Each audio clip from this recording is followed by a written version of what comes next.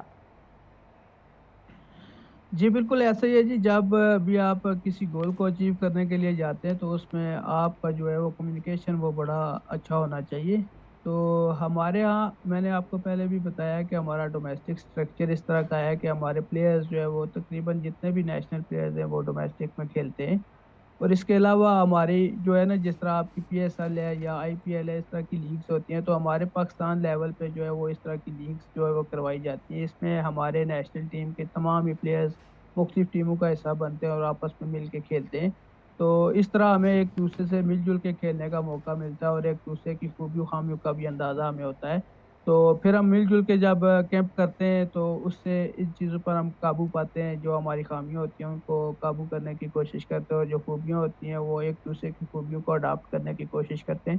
ہماری ٹیم میں سب سے اچھی بات جو ہے وہ یہ ہے کہ ہم مقابلہ کرتے ہیں ایک دوسرے کا, لیکن ایک دوسرے سے آگے نکلنے کی کوشش کرتے ہیں. یہ نہیں ہے کہ کسی سے کوئی حسد ہوتا ہے یا کسی سے کوئی جیلسی ہوتی ہے, یہ اس طرح کا کوئی سین نہیں ہوتا. تو کمبینیشن ماشاءاللہ سے الحمدللہ ہماری ٹیم میں بڑا اچھا ہے. ہمارے جتنے بھی پلیئرز ہیں, جہاں بھی جس بھی پلیئر کو موقع دیا گیا ہے, جس بھی موقع پہ بھیجا گیا ہے, جو بھی ڈیوٹی اس کو دی گئی ہے, تو اس نے بڑے اچھے طریقے سے اس کو پورا کیا, اور جس کے ہمیں پازیٹیو ریزلٹس بھی ملے. تو اس اچھا پہ ہم نثار, اللہ ایک اور پاک کا چیز جتنا تھوڑی سی شکر یہ بھی ادا کریں وہ بتائیے گا کم ہے. کہ کیا یہ پورا ٹورنامنٹ تھا یا ناک آؤٹ میچز تھے؟ جی یہ پورا ٹورنامنٹ تھا. اس میں لیگ سٹیج تھی جس میں تمام ٹیمز نے ایک دوسرے کے خلاف میچز کھیلنے تھے. اس کے بعد جو پوائنٹس ٹیبل پہ جس ٹیم نے ٹاپ کیا تھا وہ ہم نے ٹاپ کیا تھا, تو ہم ڈائریکٹ فائنل میں کوالیفائی کر چکے تھے. تو جو باقی 2 اور 3 نمبر پہ پوائنٹس ٹیبل پہ تھی ٹیم, انہوں نے سیمی فائنل کھیلا تھا. تو سیمی فائنل جیتنے والی ٹیم نے ہمارے ساتھ فائنل میں آ کے میچ کھیلا تھا. تو وہ انڈیا نے سیمی فائنل کیا تھا, تو انڈیا ہمارے ساتھ فائنل میں آئی تھی. بالکل ٹھیک. اچھا اس سب کے ساتھ ساتھ میں آپ سے یہ بھی جاننا چاہوں گی کہ ہر میچ کی اگر ہم بات کریں تو اس میں کچھ پلیئرز ایسے ہوتے ہیں جو بڑا زبردست پرفارم کرتے ہیں, بڑا آؤٹ اسٹینڈنگ پرفارمنس دیتے ہیں. سو ابھی یہ جو میچ ہوا, یا اس میں جو آپ کے ساتھی پلیئرز تھے, ان میں سے کسی ایک کی بھی پرفارمنس, یا اگر آپ کو ایک سے زیادہ لگتے ہیں جنہیں بڑا اچھا پرفارم کیا, آپ ان کو اپریشیٹ کرنا چاہیں ہمارے اس پلیٹ فارم سے, تو وہ کون سے نام ہوں گے؟ جی بالکل جی, میں سب سے پہلے تو آپ کو بتاتا چلوں کہ ہماری جو بلائنڈ کرکٹ ہے اس میں 3 کیٹیگریز ہوتی ہیں. ایک B1 ہوتے ہیں جس میں ٹوٹل بلائنڈ پلیئر ہوتے ہیں, اور وہ ٹیم میں 4 پلینگ 11 میں 4 پلیئرز شامل ہوتے ہیں. اس کے علاوہ پارشل بلائنڈ ہوتے ہیں, اس کے علاوہ پارشل بلائنڈ اور پارشل سائٹڈ 7 پلیئرز ہم ٹیم میں شامل کرتے ہیں. اس طرح ہمارا 11 کا کمبینیشن بنتا ہے. تو ظاہر سی بات ہے جب 11 پلیئر میدان میں اترتے ہیں تو ہر بندے کا ایک اپنا رول ہوتا ہے, اور جب تک وہ رول اپنا پلے نہیں کرتا اس وقت تک بالکل. آپ پازیٹیو ریزلٹس حاصل نہیں کر پاتے. تو ہماری ٹیم میں بھی بڑے نامی گرامی پلیئرز ہیں, ورلڈ کلاس پلیئرز ہیں, جن کا نام میں لینا ضروری سمجھتا ہوں یہاں پہ. ہماری خوش قسمتی یہ بھی ہے کہ ہمارے پاس جو ٹوٹل بلائنڈ پلیئر ہیں وہ دنیا کے بڑے بہترین پلیئر ہیں, چاہے وہ بالرز ہیں چاہے وہ صحیح. بیٹسمینز ہیں. تو اس میں شاہ زیب ہیں, B1 بالر ہیں, بڑے ورلڈ کلاس بالر ہیں یہ. اس کے علاوہ محمد سلمان ہیں, بڑے زبردست آل راؤنڈر ہیں. ریاست خان B1 میں بڑے اچھے بیٹسمین ہیں, ان کی پرفارمنسز نے بڑا خاطر خواہ جو ہے وہ فرق ڈالا باقی ٹیمز کے اوپر. اس کے علاوہ ہمارے وائس کیپٹن ہیں Badar Munir, world class all rounder ہیں, بڑے زبردست بیٹسمین ہیں, اور ساتھ ہی ساتھ بڑے اچھے بالرز ہیں, اور بڑا اچھا پرفارم کیا ہے انہوں نے فائنل میں بھی. انہوں نے 41 رنز کی اننگ کھیلی ہے, سو اور اس ان کے علاوہ کھلاڑیوں بالنگ کو میں بھی آپ بڑا اپریشیٹ زبردست کیا. کرنا چاہیں گے. تھینک یو سو مچ نثار, ہمارے ساتھ موجود تھے, اور ایک بار پھر آپ کو بہت مبارکباد, اور اسی طرح آپ کامیابیاں سمیٹتے رہیں اور پاکستان کا نام روشن کرتے رہیں. ویورز, اسی کے ساتھ ہی ہمارا آج کا شو اپنے اختتام کو پہنچا. انشاءاللہ آپ سے ملاقات کریں گے اپنے نیکسٹ پروگرام میں. اپنا بہت سا خیال رکھیے گا. مجھے دیجیے اجازت. اللہ حافظ.